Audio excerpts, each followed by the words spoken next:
नमस्ते श्रोताओं, मैं सुभाषिनी। आशा है आप सब ठीक हैं। books.com में आपका स्वागत है। यहाँ मेरे साथ सुनिए बुक रिव्यूज़, बुक समरीज, कुछ जाने अनजानी कहानियाँ और किताबों से जुड़ी ढेर सारी बातें। अपडेट रहने के लिए मेरा पॉडकास्ट books.com फॉलो ज़रूर करें। तमाम न्यूज़, अपडेट्स और सोशल डिस्टेंसिंग के बीच इस किताब के रंगीन कवर ने मेरी जिज्ञासा को बढ़ा दिया, और जब सुधा मूर्ति ने लिखा है तो क्या मुझे कुछ और कहने की ज़रूरत है? मैंने तुरंत यह किताब उठा ली। जैसा कि वादा किया था, आज की किताब सुधा मूर्ति की the mother I never knew है। चलिए समीक्षा का आनंद लेते हैं। पहले नोवेला के वेंकटेश SBI बैंक में मैनेजर हैं। वह अपनी पत्नी शांता और 2 बच्चों रवि और गौरी के साथ बेंगलुरु में रहते हैं। वे निश्चित रूप से अमीर हैं और एक बाहरी व्यक्ति के लिए उनका परिवार एक आधुनिक एकल परिवार है, जिसमें महिलाएं सबल और स्वतंत्र हैं, जिन्हें व्यापार और स्टेटस का जुनून सवार है।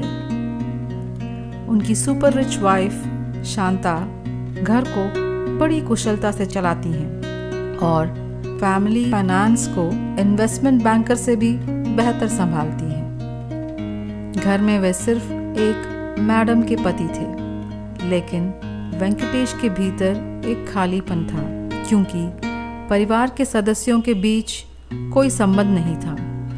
वे एक साथ रहते थे, काम करते थे और एक साथ बाहर भी जाते थे। यह सब बड़ा ही यांत्रिक था। शांता कम बोलती थी और हमेशा मुद्दे पर बात करती थी। उनका बेटा रवि उनकी पत्नी पर गया था। वह अब अमेरिका में है, जबकि उनकी बेटी जीवन और रिश्तों के प्रति मूल्यों और दृष्टिकोण दोनों में बिल्कुल उन पे गई थी। उनका बेटा और पत्नी धन जमा करने में व्यस्त हैं, जबकि वह और उनकी बेटी रिश्तों की परवाह करने में। वेंकटेश एक दिन बहुत परेशान घर लौटते हैं। उनका हुबली में तबादला हो गया था, जिसकी संस्कृति से वे पूरी तरह अनजान थे। पहले पैसे कमाना उनके लिए एक ज़रूरत थी, लेकिन अब काम करना उनकी आदत बन चुकी थी। वेंकटेश अनौपचारिक माध्यम से तबादला रद्द करना नहीं चाहते और अनिच्छा से केवल 6 महीने वहां जाने और उसके बाद लौटने के लिए सहमत हो जाते हैं।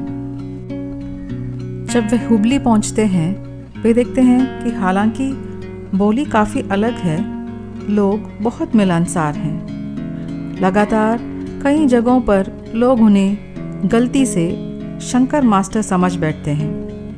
उन्हें जल्द ही पता चलता है कि शहर में उनका एक हमशक्ल है। हम एक जैसे कैसे दिख सकते हैं? पाटिल कहते हैं कि पूरी दुनिया में 7 हमशक्ल होते हैं। तो क्या यह एक संयोग है? हम जुड़वा तो बिल्कुल नहीं हैं, यह मैं यकीन के साथ कह सकता हूँ। मेरा जन्म हैदराबाद के रेलवे अस्पताल में सुबह 10 बजे हुआ था। वह कब पैदा हुआ? मुझे लगता है कि मुझे शंकर की माँ भागवा से बात करनी होगी। इस तरह अपने हमशक्ल के बारे में जानने की उत्सुकता जल्द ही वेंकटेश की दुनिया को चकनाचूर करने वाला अनुभव बन जाता है। उसे अपने पिता के छुपे हुए अतीत और कुछ षड्यंत्रों का पता चलता है। जांच के दौरान उसे अपनी सौतेली माँ के साथ हुए गंभीर अन्याय के बारे में पता चलता है। वह महसूस करता है कि उसे इन गलतियों का प्रायश्चित करना चाहिए, लेकिन क्या यह संभव है? क्या उसका परिवार उसका समर्थन करेगा और उसकी योजनाओं में उसकी मदद करने के लिए आगे आएगा? वेंकटेश निराश हो जाता है जब उसका बेटा उसके खिलाफ अदालत में जाने और पारिवारिक सम्मान को दांव पर लगाने की बात करता है, जबकि गौरी उसके फैसले का समर्थन करती है। एक माता पिता द्वारा एक ही माहौल में पाले गए दो बच्चे एक दूसरे से भिन्न कैसे हो सकते हैं? वेंकटेश अचंभे में पड़ जाता है। बाकी की कहानी, क्या वेंकटेश अपनी गरीब सौतेली माँ का खजाना भर पाएगा और क्या अपने पिता का कर्ज चुका पाएगा के बारे में है। यह कहानी एक परिवार में आने वाले मतभेदों को दिखाने की कोशिश करता है, जिसमें हर सदस्य का जीवन, संबंधों, करियर और हैसियत के प्रति अलग दृष्टिकोण है। दूसरा नोवेला किसी बॉलीवुड मूवी से कम नहीं है। यह कहानी है BBC लंदन में प्रोग्राम एग्जीक्यूटिव के तौर पर काम कर रहे एक युवक मुकेश की। वह और उसकी पत्नी वसंती स्विट्जरलैंड में छुट्टियों का मज़ा ले रहे हैं। वसंती के साथ स्कीइंग दुर्घटना हो जाती है। जब मुकेश अस्पताल में उसका ख्याल रख रहा होता है, उसी समय उसकी बहन नीरजा का फ़ोन आता है। उसकी आवाज़ में एक तीव्रता है और वह उसे जल्द बेंगलुरु लौटने को कहती है, क्योंकि उसके पिता कृष्णराव को दिल का दौरा पड़ा है और वह ICU में हैं। फ्लाइट में मुकेश अपने पिता के बारे में सोचता है। वह एक सेल्फ मेड मृदुभाषी सज्जन थे, जिन्हें लोग राव साहब के नाम से जानते हैं। एक विनम्र शुरुआत और अपनी कड़ी मेहनत से वे इस मुकाम तक पहुंचे थे। राव साहब बेंगलुरु में मुकेश एक्सपोर्ट्स नामक एक विशाल पोशाक निर्यात घर के मालिक थे। जब तक वह भारत पहुंचता है, तब तक उसके पिता का निधन हो चुका था। वह अंतिम संस्कार के लिए घर लौटता है और अपने पिता की वसीयत के लिए वकील से मिलता है। उसके पिता के कानूनी कागजात की खोज के दौरान उसकी बहन को उनके बचपन की एक तस्वीर मिलती है, जिससे एक बदसूरत अतीत का पता चलता है। मुकेश थोड़ा परेशान हो जाता है और अपनी माँ से पूछता है, तुमने उन्हें मुझे सच बताने क्यों नहीं दिया? डर की वजह से। मैं डर गई थी मुन्ना। मैंने कई लोगों से सुना था कि एक बार अगर बच्चे को पता चल जाता है कि वह गोद लिया हुआ है, वह उसके जैविक माता पिता की तलाश में चला जाता है और हर किसी के बारे में भूल जाता है। मुझे डर था कि तुम मुझे छोड़ दोगे और मेरे बारे में भूल जाओगे। तब मैं क्या करती? अतीत की कहानी सुनने के बाद मुकेश अपनी जैविक माँ की तलाश में निकल पड़ता है, लेकिन चीज़ें एक अप्रत्याशित मोड़ ले लेती हैं और अतीत पहले से भी अधिक जटिल हो जाता है। लंदन से बेंगलोर तक, फिर अमृतसर की गलियों में और उसके बाद दिल्ली तक की यात्रा के दौरान मुकेश का जीवन एक नहीं बल्कि कई माताओं की उपस्थिति से जटिल हो जाता है। क्या उसे अपने जन्म के बारे में सच्चाई पता चलती है? क्या आखिरकार उसे अपनी जैविक माँ मिलती है? यह दूसरे नॉवेला का विषय बनता है और वह इस विषय में जितना गहरा विचार करता है, उतना अधिक भ्रमित और परेशान होता है कि उसकी वफादारी और जिम्मेदारियाँ कहाँ होनी चाहिए। क्या उस माँ के साथ जिसने उसे पाल पोस कर बड़ा किया, या उस माँ के साथ जिसने उसे जन्म दिया? मुझे हमेशा आश्चर्य होता है कि कैसे सुधा मूर्ति को अपनी संस्कृति की इतनी समझ है और कैसे वह इसे अपने पाठकों के लिए सरलतम तरीके से दर्शाती है। The mother I never knew के शीर्षक से पता चलता है कि ये दो आदमियों की कहानी है जो अपने माँ की खोज में हैं, जिन्हें वे जानते तक नहीं। सुधा मूर्ति का गद्य मिथ्याभिमान रहित है। वैसे ये कहानियाँ अनोखी नहीं हैं। हमारे ग्रंथ ऐसी कहानियों से भरे पड़े हैं, मगर यह एक नासमझ दोहराव भी नहीं। इसमें नए पहलू हैं और इसे बहुत ही व्यक्तिपरक तरीके से बताया गया है। सेटिंग समकालीन है। लेखक ने कहानी को अपना बना लिया है और ऐसा महसूस होता है जैसे वह मेरे ठीक बगल में बैठकर मुझे वेंकटेश और मुकेश की कहानियाँ सुना रही हैं। सुधा मूर्ति ने अपने कंफर्ट जोन से बाहर निकलकर उत्तर कर्नाटक और मुंबई के अलावा इन कहानियों में नए शहरों का जिक्र किया है।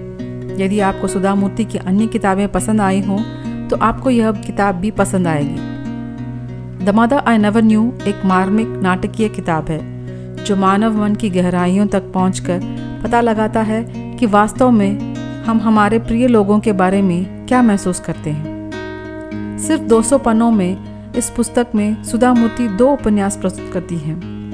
जिसमें दो पुरुष अपने अतीत के बारे में जानने के लिए उत्सुक हैं और साथ ही मातृत्व को दृढ़ तरीके से चित्रित करती हैं। यह किताब पहचान, परिवार के मुद्दों, विरासत और गोद लेने की प्रथा को, जो कुछ समुदाय में असामान्य और अनिष्ट माना जाता है, की चर्चा करता है। दोनों पुरुष एक ही दुविधा और भावनाओं की एक ही जटिलता से बंधे हैं। अपने जीवन में स्थिरता वापस लाने की उनका एक महत्वपूर्ण कर्तव्य है। सुधा मूर्ति फिर एक बार उन पक्षपातों के बारे में बखूबी बात करती हैं जो पितृसत्तात्मक समाज विधवाओं, एकल माताओं, किशोर गर्भधारण और सामान्य रूप से महिलाओं पर थोपता है। वह चित्रित करती हैं कि कैसे पुरुष इन दोनों उपन्यासों की महिलाओं के जीवन को नियंत्रित करते हैं। लेखन शैली हमेशा की तरह प्रतिभाशाली है और कहानी बेहिचक आगे बढ़ती है। वह वास्तव में आर.के. नारायण की याद ताज़ा करती हैं और एक भारतीय के लिए इनके लेखन से संबंधित होना मुश्किल नहीं है। इसीलिए यह एक दिलचस्प किताब है। कहानियाँ, खासकर पहली वाली, पूर्व कथनीय हैं, हालांकि मुझे वह पसंद आई। उनकी हर कहानियों में लड़कियां या औरतों का पतली, गोरी और लंबे बालों वाली होना मेरे लिए थोड़ा स्टीरियोटाइप लगता है। पात्रों का गहरा चित्रण न होना इस किताब की कमी है। इस पुस्तक की दो कहानियों में पहला मुझे थोड़ा निराश कर गया क्योंकि वह दूसरे के मुकाबले छोटा है और अचानक समाप्त हो जाता है। दूसरा बहुत हद तक नाटकीय और कुछ स्थानों पर अविश्वसनीय है। अनावश्यक खिंचाव मेरे पठन में बाधा डालने लगी और अंत आते आते मेरी रुचि कम हो गई। हालांकि दूसरी कहानी में अनावश्यक भावात्मक घटनाओं में बहुत समय बर्बाद हो गया। इससे पहले कि मैं अपनी समीक्षा खत्म करूं, मैं आपसे एक सवाल पूछना चाहती हूं। आपको क्या लगता है कि भगवान कृष्ण की असली माँ कौन है, देवकी या यशोदा? इसका जवाब देना मुश्किल है ना? क्योंकि जाहिर है देवकी ने कृष्ण को जन्म दिया, लेकिन यशोदा ने ही उसे पाला पोसा। यह पुस्तक किसी भी तरह से कृष्ण से संबंधित नहीं है, लेकिन इसका संदेश निश्चित रूप से स्पष्ट है। जन्म देना केवल एक जैविक घटना है, लेकिन एक बच्चे को एक अच्छा इंसान बनने के लिए माता पिता को पहाड़ तक हिलाने पड़ते हैं। कुल मिलाकर यह किताब सुधा मूर्ति के प्रशंसकों या जो क्विक रीड या नोवेला की तलाश में हैं और जो माताओं की कहानी पढ़ना चाहते हैं उनके लिए है। हालांकि मैं इसे ज़रूर पढ़ें श्रेणी की किताबों में शामिल नहीं करूंगी, लेकिन अगर आप शुरुआती हैं या एक प्रसन्नचित्त किताब पढ़ना चाहते हैं तो आप इसे पढ़ सकते हैं। इसमें भाषा सरल है और शुरुआती अनुकूल है। क्या आपने यह किताब पढ़ी है या सुधा मूर्ति की कोई और किताब पढ़ी है? अगर पढ़ी है तो आपकी पसंदीदा कौन सी है? कृपया इस समीक्षा के बारे में अपने विचार और सुझाव हमारे साथ ज़रूर शेयर करें। आप हमें सोशल मीडिया पर भी फॉलो कर सकते हैं। इंस्टाग्राम पर books.com by सुभाषिनी पेज पर और YouTube में books.com चैनल पर। आपसे books.com के अगले कड़ी में मिलते हैं। तब तक सुनते रहें books.com by सुभाषिनी।